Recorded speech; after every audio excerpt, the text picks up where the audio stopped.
Hey guys, Noe here again. I am going to make a video of the 93 LT1s using Tuner Pro. Not a lot of you guys have been really asking me about it, so here it goes. I'm going to show you exactly what I do to begin and once I start tuning. So very important. The first thing that I do, I go to acquisition. That's your it'll show your dash, and I already have one file right here. um, so I double click that. Oops, hit open, take off my glove. Okay, and then instead of going to the XDF file, what I do, I go straight to the bin file, the binary file. If you're doing this, I'm assuming that you already have, the bin, that you're already set up to start tuning. So, and then as you do that, the the XDF file pops up, and I already have it saved as well. So there we go. Now you can start modifying everything. The very first thing that I do is change my injector flow rate. A lot of people, like to use 30-pound injectors on their LT1. We're not gonna go too much into depth on that, but so let's change 30-pound injectors. One thing that a lot of people get confused by, and oh my gosh, they get in a lot of trouble, is you have to have the correct XDF file. If you don't, as you saw whenever I pulled up my flow rate, it was at 24 pound, which is stock for the LT1s. What would happen if you have the wrong XDF file, which happens a lot? I mean, when I first started tuning, 15 years ago, I ran into this problem, and I fought it for days. I mean, when I say days, I mean like weeks. And what will happen is whenever you burn the chip and you do your first, test, the car's gonna run super rich. It'll misfire. The check engine light will flash. It'll run like it's on limp mode. That's exactly what it does. So that's something to keep an eye on. Maybe it's happening to you already, and the problem is that you have the wrong XDF. So let me show you what I mean by that. I have a file of 92 Corvette. So let me show you what happens instead of a 93. That's how 92 right here. That's the D82. It's supposed to be the D83 for the 93. So let's select that. Let's open up this again, and as you can see, it's also a little bit different. We'll go to injector flow rate, which is supposed to be 24-pound injectors. As you can see, you have 422-pound injectors instead of the 24. So what some people will do, they ignore that flag that, hey, this is the wrong file or something, and they'll just, well, if I correct it, it's gonna fix it. So they'll go 30-pound injectors, save. Well, that's not how it works. You would probably have to fix every single table, and when I say every single table, I mean it. And there's some things that on these files that you don't even change. At least I don't change a lot of stuff whenever I'm tuning, because tuning is basically telling the computer, hey, what changed? Well, you got more air coming in, you need more fuel. So I fixed the fuel, I changed the timing, and a couple of things here and there. So there's a lot of stuff that you don't even need to deal with or touch, or so that being said, if you don't have the correct XDF file, you're gonna be in trouble. So let's get the correct file. If you need some files, you can message me, and if I have them, I'll email them to you. So that's the now that we have the correct XDF file, we can begin to tune. First thing, like I said, I changed my flow rate, did the correct pound injector. Then the cylinder volume, let's talk about this. Okay, this right here is 712.77 cubic centimeters per cylinder. I know we have an LT1, which is a V8, but you don't put the volume of all V8, I mean all 8 cylinders. This is just representing one. So I'm gonna show you how to back calculate and see how they got this number. This came from 350, 5.7 liters. So this is just showing one. So you grab your calculator and you have 712.77. Am I right? Yep. That's one cylinder. So what you do, you multiply that by 8 because you have 8 cylinders in your LT1. If you had a V6, obviously you go 6.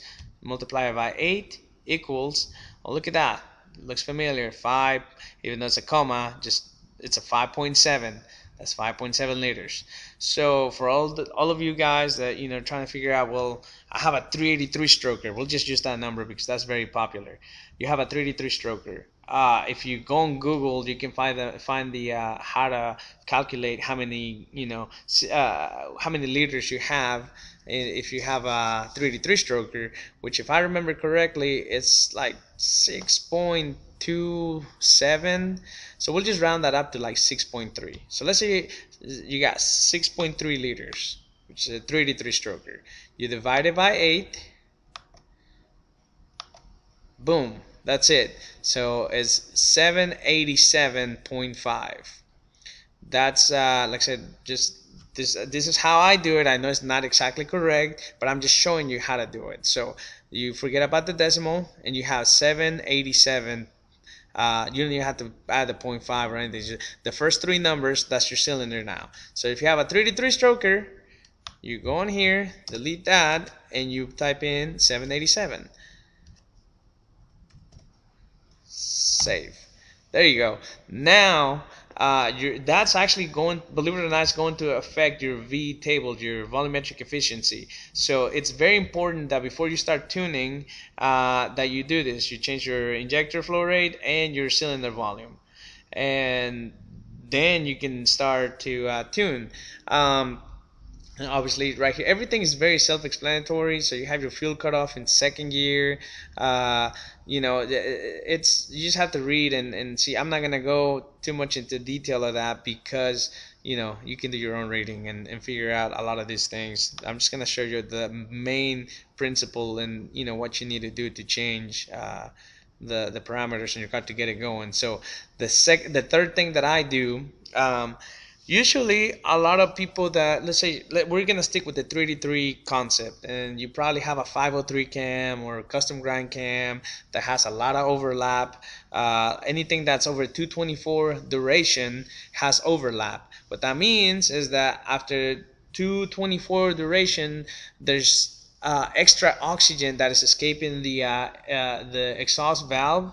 Before the exhaust valve closes, the intake still hasn't closed, so some of that oxygen escapes into the exhaust, and that's what makes that sound when you have put a bigger cam in your car. And so at that point, the oxygen sensor, it's reading too much oxygen, more than it should. It's not accurate, so it'll tell the computer, hey, I'm getting more oxygen, we need more fuel. And this is why the car starts to run rich, or whenever it goes into closed loop and it starts reading off the oxygen sensor, the car will run like crap. It spits and sputters, so that's what happens. First thing the third thing that I do is I change my it's called minimum coolant temperature for closed loop. Like I said before, open loop means that the computer is reading the off a table that is called open loop, and this is before the oxygen sensor is activated. So what I do, right here it says at 32 Celsius, it's when the engine's warm enough and the oxygen sensor is hot, so it'll start reading off the oxygen sensor. So what I do, I max this number all the way to 151, save it, and that's it. Now your engine is running purely on the open loop table, and it will never go into the closed loop table, which it'll avoid reading the oxygen sensor completely. At this point, you can remove your oxygen sensor. It's not gonna work, so unless you put it back to the way it was. So that being said, now you're ready to tune because you don't have the oxygen sensor fighting you whenever you're trying to change the VE table. And the oxygen sensor is called a narrowband. It just tries to read 14.7. It tries to achieve 14.7. So at all times it's just gonna try to set the fueling to 14.7. So that being said, I think we're pretty much done with these tables right here. So we'll go on to the next one, flags. What is flags? That's your errors, that's your code. So anything that says error, that's like, let's say your knock sensors, the wiring came off. You're gonna get this code 43. Well, if you deleted the knock sensor, you can just double click it, see how it's set, disable that, boom, that's all it takes. This code will never pop up again. You can literally erase all the codes and nothing will pop up again. So anything that says enable like this, it's to, obviously, like if you have VAT system in your car and you put the drivetrain into a 55 Chevy and you don't want the VAT system, you double click on that, disable that, boom, that's it. No more VAT system. So that's that. Super simple, very self-explanatory. A lot of you guys just want to do that. You don't want to do anymore. So that's it. EGR2, you can delete the EGR. Oh, right here, automatic or manual transmission. It tells you right here, if it's set, it means equals to a manual transmission. So if you disable that, now you're in an automatic transmission. Same thing. So that's how you pick, what you want. And then the real tuning begins on the tables. Main spark advance. Alright, this table right here, it goes from obviously 0 to 4,000 RPMs. This table, oops, I didn't mean to do that. This table represents what your kilopascals right here, the top numbers, 25, 30. This is your vacuum, your load, your map sensor. So basically, if you have a stock engine, the car's completely stock, and the car's idling anywhere from 800 to 1,000 RPMs right there, more than likely you're gonna be anywhere from 40 to maybe 50-55 kilopascals right here. So let's say, for example, you put it to the floor at the red light, your converter's probably gonna flash at 1200 RPM. So at this point, you're a wide open throttle, which is from anywhere from 90 to 100. That's full throttle. This is what this table represents. 1200 RPMs. You're at 12 degrees of timing. If it's not enough, then you bump it up to 14, 16, whatever you want. By the time you're done, you see how it ramps up. By the time you're down to 4,000 RPMs, you're at 34 degrees of timing. Rule of thumb, what I like doing, I like bumping up, 1 or 2 degrees at a time until I start to hear a little bit of clattering. At that point, I just back it up 2 degrees, and to me, that's what the engine wants. That's the maximum timing that you're gonna run. That's the most power you'll make at that timing.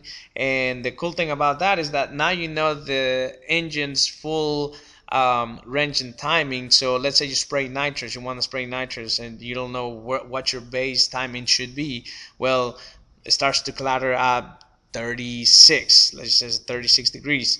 Well, you're gonna spray 100 shot of nitrous. The rule is you back up 2 degrees for every 50 shot of nitrous. So that means it's 4 degrees. And you're at 36, you put it at 32, and there you go. Now you can safely spray your nitrous at 32 degrees, and it's worked for me. That's how I've been doing it for years and years and years, never had an issue. So that explains that, the timing. So you can just add and add timing until until it starts to clatter. Well, then you have the extended main spark advance table, and this is anywhere from 4,000 to 7,500 RPMs. I believe the Opti is good up to 7,000 RPMs. Anything after that, it starts to break up a little bit. I'm not saying you're building a race engine that you're gonna be spinning to 7,500 RPMs, but in case you are, then well, here's the tables showing that you'll be 38 degrees of timing at 7,500 RPMs. Same rule applies to this table, so that's how you do your timing. That's how I do my timing. And then I move on to the volumetric efficiency table, which is your, like I was explaining, your table, your fueling. So for example, let's say your engine likes to idle anywhere from 8 to 900 RPM. With the scanner, eHack, or whatever. Actually, the Tuner Pro has a login if you have the APU, or it'll data log for you, so it'll tell you what your map is. So like I said, if it's stock ish, you can be anywhere from 45 to 55 kilopascals right here, and then you're idling out 800-900 RPMs. Well, the higher the numbers in this table, it's the higher, well, the more fuel that the computer is going to command. So let's say your engine's running super rich. Your AFR gauge says it's at 11. Okay, well, you want your AFR to be 14.7 or 14.2. Here in Texas, we have up to 10% ethanol, so I like to run 14.2 instead of 14.7, but that's like some personal preference. So let's say your car's running super rich at 11.3 or 0.7, 0.6, whatever AFR at idle. So that's super rich. So what you want to do is you're going to divide the 11.6 to your goal, which in this case is going to be 14.2. Okay, boom. Okay, now you use the first two numbers. That 0.81, it means that you're going to be subtracting 19%. Think of 100 as the full number. If this was 80, then you'd be taking away 20%. So what you do is, now that you know how much fuel you have to subtract from that table, and we said we were going to be anywhere from, like, let's say 55 right here, 800 RPMs. The way I do it, like I said, you don't have to do it like me, but this is how I do it. I multiply. That's the easiest way to do it. So we're going to take 0.81, and right here on your table you have offset, divide, blah blah blah blah blah. I just multiply. You multiply that times 0.81, execute. Look at that, it dropped the numbers to 56, 58. Now if let's say you have the APU 1 and you're tuning live as on the fly, you give it a few seconds and you'll see your AFR starting to lean out, and that's how you get your fueling corrected. So same thing, a wide open throttle on your extended V table, anything over 2000 RPMs, and anything over 90 kilopascals is full throttle. This section right here is wide open throttle. If you're a wide open throttle, let's say 2800 RPMs, and you're super lean, you're super lean, let's just say, or super rich. It says it's 91 right here. Okay, well, let's say you're running 13.9. That's lean.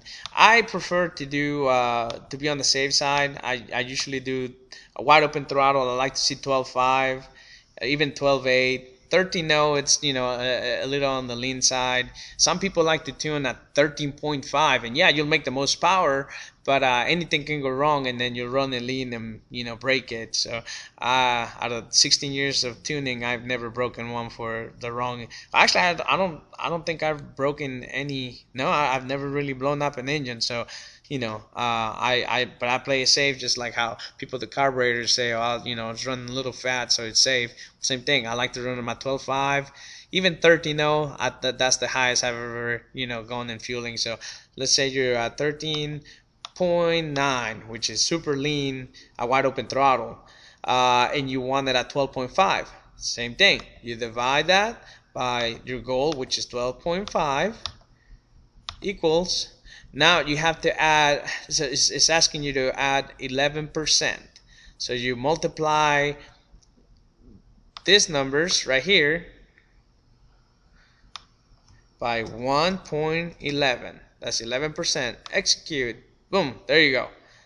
See, if the number went up higher, that means it added fuel. And now at wide open throttle, you're going to be at 12.5. And that's it. That's how easy it is to change your AFR. I can't think of anything else that I might be missing. So if you like this video, let me know. I'm gonna come up with more videos about more stuff, but this pretty much covers all the actual important difficult stuff that you need to know to tune. If you have any questions, if you need assistance with anything, I mean, all of this is self-explanatory. You can Google most of it and it'll show up. It'll tell you what it means. And hey, you're tuning on your own. You're learning. That's the way to do it. This is the learning curve. So if you need any files or anything, just send me a message and I'll try to help you as much as I can. Thank you guys. Have a good night.